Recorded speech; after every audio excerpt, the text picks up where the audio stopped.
A very good morning to one and all everyone, and this is the episode 3 of PSA Slantes Stories. आज के इस episode में हम इस topic को कवर करेंगे कि इंडिया से जब आप फर्स्ट टाइम स्लोवाकिया आओगे तो आपको कौन सा लोकल सिम लेना चाहिए। दिमाग में क्या था कि कौन सा सिम लें, क्या करें?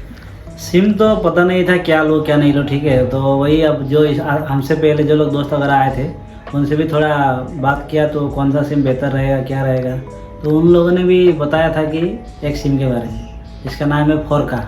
तो यहाँ पे अभी पॉपुलर ही अभी रिसेंटली पॉपुलर हुआ है सिम। तो नया सिम भी है, इतना पुराना भी नहीं है। तो फोरका है, उसका मेन रीजन वही है कि थोड़ा सस्ता है। ओके, फोरका बजट फ्रेंडली है। हाँ, सस्ता है, ठीक है।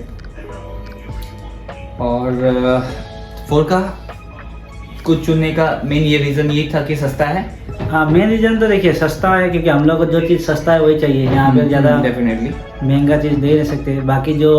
बाकी कंपनीज भी है, जैसे ऑरेंज है, टेलीकॉम है, तो उन लोगों का प्राइस बहुत ज़्यादा हाई है। ओके, तो इसीलिए जो चीपेस्ट में आता है फोरका है, और अभी नेटवर्क भी अच्छा ही है उसका।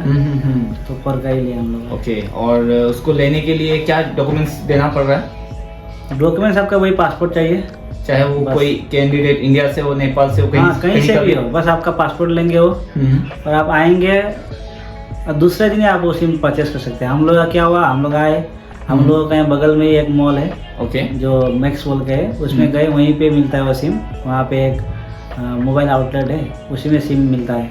तो हम लोग वहीं पे गए, तो वही फोरका का सिम लिया। उसका आपका 2000 इंडियन 2000, यहाँ का 20 यूरो समथिंग लगता है, 19 समथिंग। हाँ, 19 समथिंग। उसका आपका 1 महीने का रिचार्ज भी मिल जाएगा और थोड़ा टक टाइम भी मिल जाएगा। ओके, तो वहाँ से आपने सिम लिया, और सिम लेने में कितना टाइम लग गया था आपको, मतलब एक सिम को उनको 10 मिनट्स 10 मिनट में दे दिया? 10 मिनट में दे दिया उन्होंने। थोड़ा उन लोगों का डॉक्यूमेंटेशन किया, उसके बाद सिम दे दिया। सिम भी 10 मिनट बाद एक्टिव भी हो गया। ओके, तो मतलब अभी तक आप सिम चला रहे, कोई तकलीफ उसमें? ना, अभी अच्छा है, नेटवर्क भी अच्छा है, बाहर 5G मिलता है उसमें, अच्छा है। उसका आपका पैकेज वगैरह वही है कि इंडियन 1500, जो यहाँ का 15 यूरो है समथिंग। उसमें आपका 1 महीने का 300 GB नेट पैक मिलता है। ओके, कि नेट के साथ कनेक्टिविटी हमको जरूरी है, क्योंकि बाहर जाएंगे तो अगर आपको रूट देखना है तो गूगल मैप चाहिए, तो उसके लिए इंटरनेट चाहिए। और नीतीश जी, आपने अपना इंडियन सिम का क्या किया, उसके बारे में थोड़ा बताइए ना।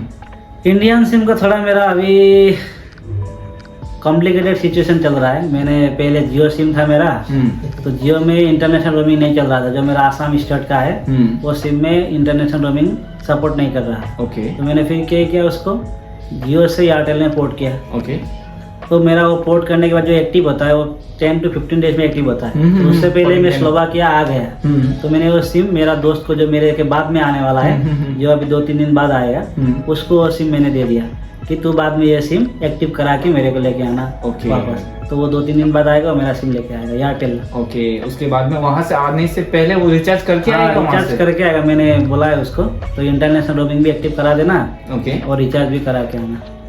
ओके, ये 2 चीज करा के आना है। हाँ, देखता हूँ यहाँ पे अभी चलता है कि नहीं, वो आने के बाद पता चलेगा। क्योंकि कुछ फ्रेंड्स के मैंने भी सुना, आपके रूम के कुछ मेंबर्स वो चला रहे इंडिया की सिम, बहुत अच्छे से चल रहा है सब कुछ। किसी का चल रहा है, किसी का नहीं चल रहा है। वही किसी का शायद सपोर्ट कर रहा है, किसी का नहीं कर रहा है, क्योंकि स्टेट वाइज भी सिम का सपोर्ट करना ना करना होता है। ओके, किसी का चल रहा है, 2-3 लोगों का चल रहा है अभी भी, किसी का नहीं चल रहा है। उन्होंने 3000 का रिचार्ज भी करा था इंटरनेशनल रोमिंग वाला, लेकिन चल नहीं रहा है वो। ओके, ये सेम केस मेरे साथ में हुआ है। मेरा सिम ऐसे ही डेड पड़ा हुआ, उसका कोई मतलब नहीं बनना, डीएक्टिवेट हो जाएगा। तो इस तरीके से सिम क्रैश हो जाता है, और ये सिम दोबारा मिसअंडरस्टैंडिंग रहता है कि जैसे मैंने जो सिम लेके आया हूँ, ये मैं दोबारा कोई दूसरा निकाल नहीं पाएगा इस सिम को।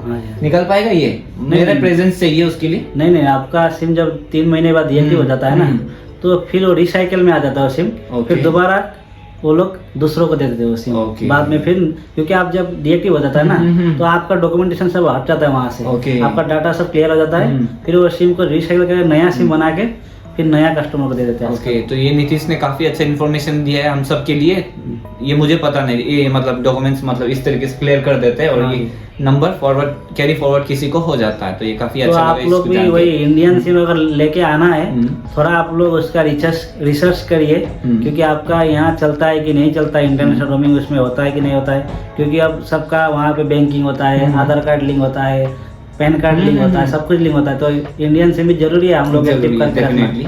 तो उसका आप लोग थोड़ा उसका जैसे जियो का होता है, जियो के कस्टमर सर्विस में जाइए, एयरटेल का एयरटेल कस्टमर सर्विस में जाइए, बात कीजिए कि ये आपका इंटरनेशनल रोमिंग होता है कि नहीं होता है इसमें, तो उसके बाद ही लेके अगर नहीं होता है तो इंडिया में छोड़ दीजिए, घर में ही छोड़ दीजिए ऐसी। नीतीश जी और एक चीज नीतीश और एक चीज बताइए ना इसके ऊपर में, जैसे कि इंडियन कैंडिडेट के लिए तो आपने सब बहुत अच्छे से समझा हाँ दिया, जी। What about Nepal? नेपाल के भी कुछ कैंडिडेट्स वगैरह यहाँ आते हैं, तो हाँ, उनके नेपाल लिए क्या का भी रहेगा? वही सीन, जैसे नेपाल में भी एनसेल और एक सिम है, नाम तो भूल गया हमें, वो भी यहाँ पे इंटरनेशनल रोमिंग चलता है उन लोगों का भी, तो वो लोग भी इंटरनेशनल रोमिंग करा के आ सकते हैं, ओके। यहाँ पे लेके आ सकते हैं।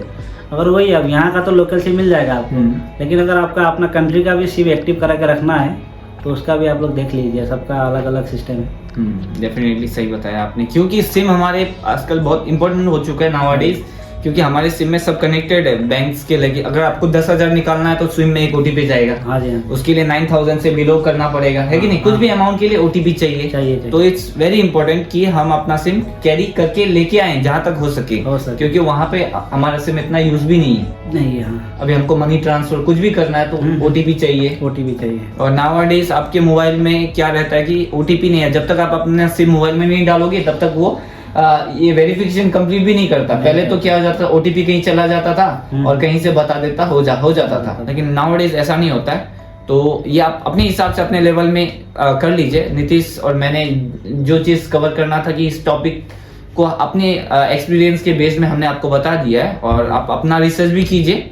We are not an expert, this is just our experience. Yes. और फर्दर अगर आप किसी और टॉपिक में वीडियोस चाहते हैं तो हमें बताइए, हम जरूर कोशिश करेंगे कि इस सीरीज के माध्यम से आपको उस वीडियो के ऊपर में वीडियो बनाएंगे। और आप 4K का जो यहाँ का मंथली रिचार्ज है वो आपको 1500 पड़ेगा, 300 GB नेट मिलता है। ओके। और आपको कॉलिंग का भी थोड़ा बहुत बैलेंस दे देते हो, 4 यूरो समथिंग का। अगर आप, क्योंकि यहाँ पे कॉलिंग का वही वाईफाई, सब लोग वाईफाई यूज करते हैं, रूम में वाईफाई होता है, बाहर जाएंगे तो नेट चल जाएगा, नेट से भी वाईफाई कॉलिंग कर सकते हैं। और उसमें आपका रिचार्ज और कम का भी है, जैसे 12 यूरो का भी है, 10 यूरो का भी है। उसमें क्या है, डाटा थोड़ा कम मिलेगा आपको।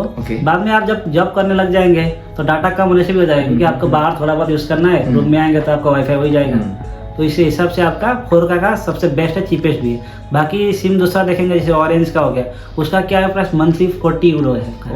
40 बहुत हाई, डबल 4K से डबल है। तो सबसे बेस्ट आपका 4K ही होगा, आप बिना झिझक ले सकते हैं। हम लोग भी वही, सब लोग वही यूज करें, तो आप लोग डायरेक्ट आके 4K का सिम ले सकते हैं।